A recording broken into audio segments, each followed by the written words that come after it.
Hello, and welcome to this conversation between me, WoodyWade, and Vivek Suman, who is the man behind the Futurescape India 2047 conference, which we're going to be talking about in the next few minutes. Very happy to have you here, and thank you very much for joining me, Vivek, to talk about this important event and why you've decided to put it on now.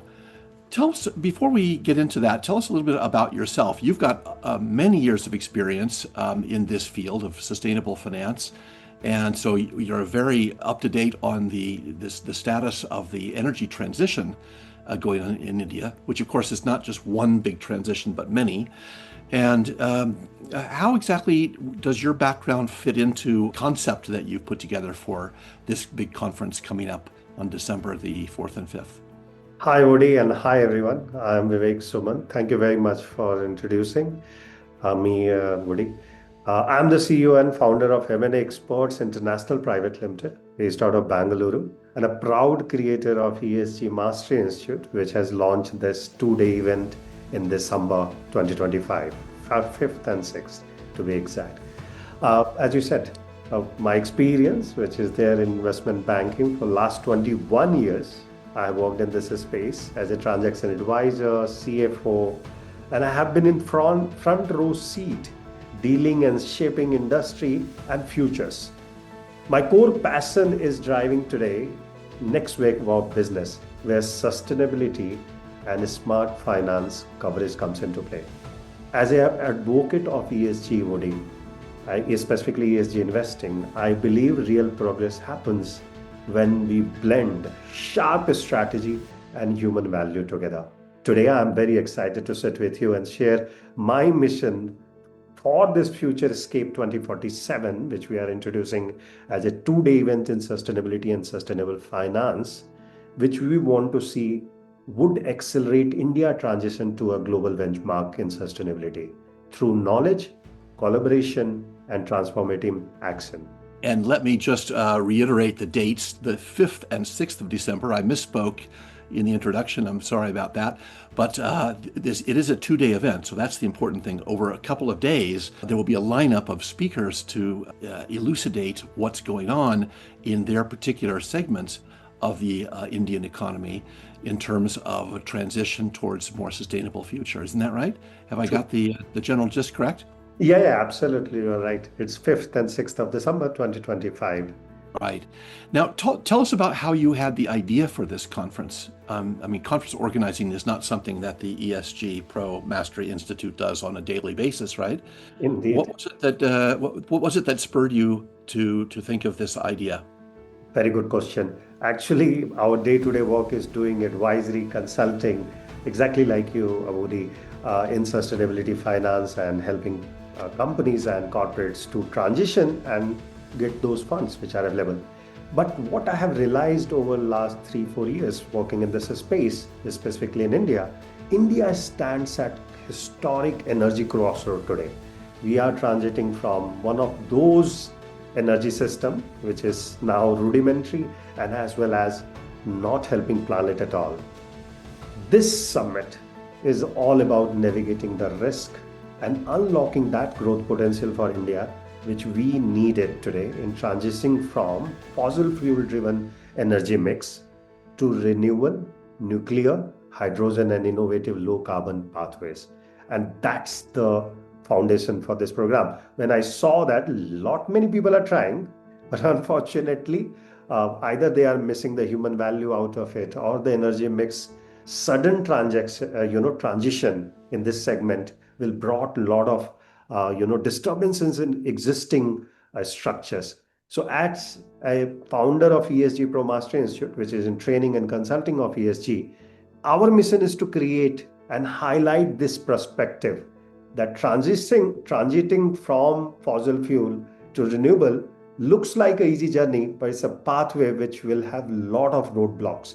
And that is why this event has been organized actually as a living laboratory where we are bringing different mindsets, debating on certain topics which are not only critical, but it will really help companies, corporates, and government to understand the different perspective from legal frameworks which are required now real pilots project which is happening in country, and different instrument which are is available at your disposal through this real transition of India being a non-developed or developing country to a developed country in 2047. And that's why this name, if you have marked it, Future Escape India 2047.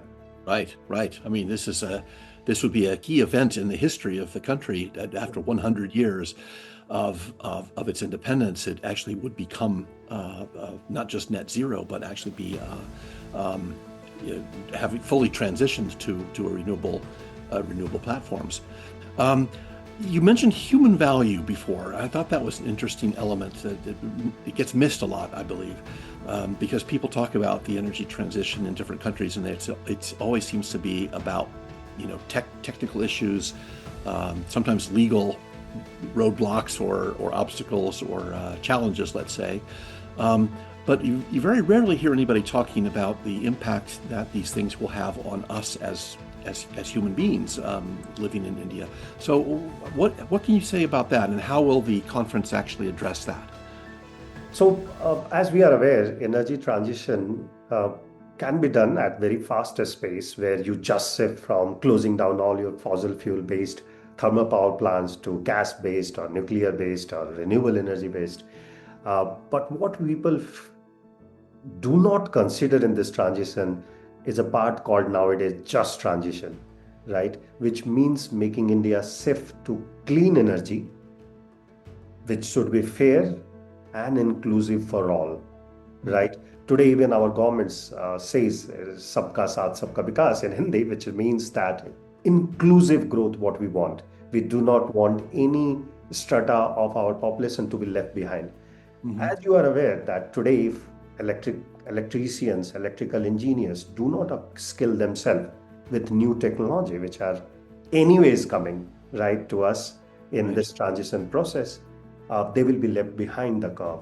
So it is not only duty of governments, but even to the corporates that look into this part. And that human value I'm trying to highlight through different processes, going towards renewable solar or wind, going towards nuclear, which maybe have a lot of personal liability stuff, which we are talking about, professional liability stuff we are talking about, or towards any of the energy mix we are talking. So this summit, actually we are trying to bring together policymakers, international speakers, thought leaders like you, Michael, legal experts, right? Even financial leader who can build the concrete pathway that everyone benefit.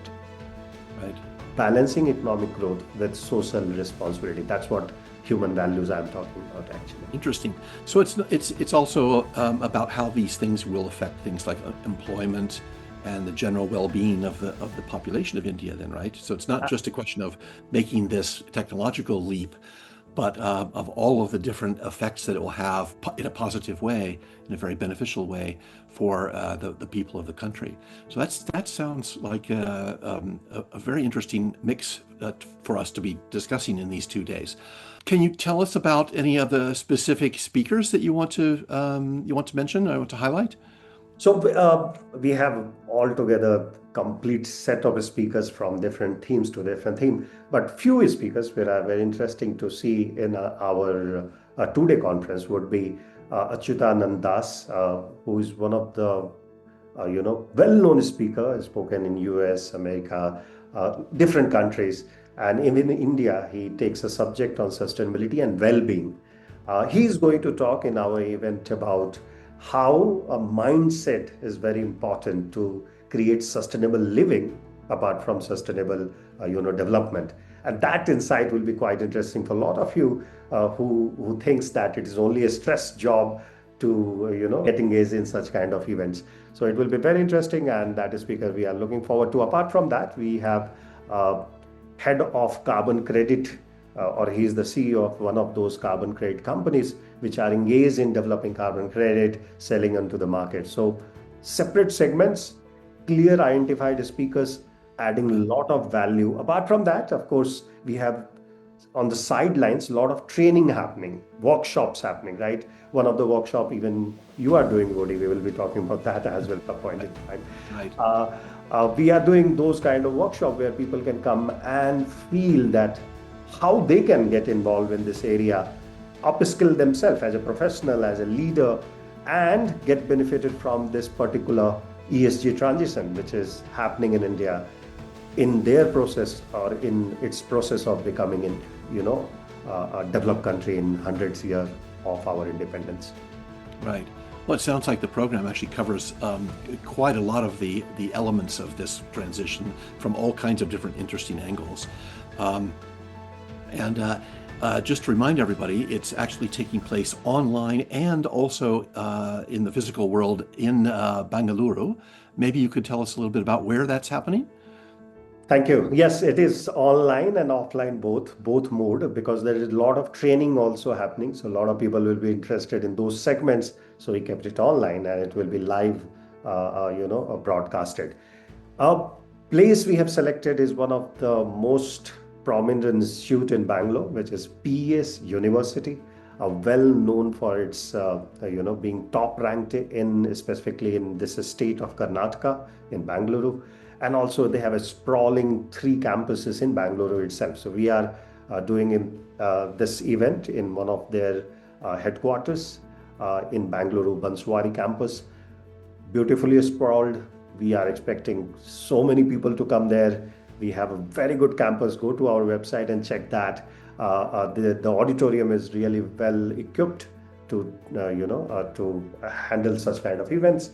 And PS University being generous enough to allowing us to conduct this program for 2 days. They will be also involved. Their students will be involved through and through. So it will be quite an event everybody is looking forward to today. That's great. It sounds like the infrastructure is just about perfect for this kind of an event. And the program itself is very provocative, very thought-provoking.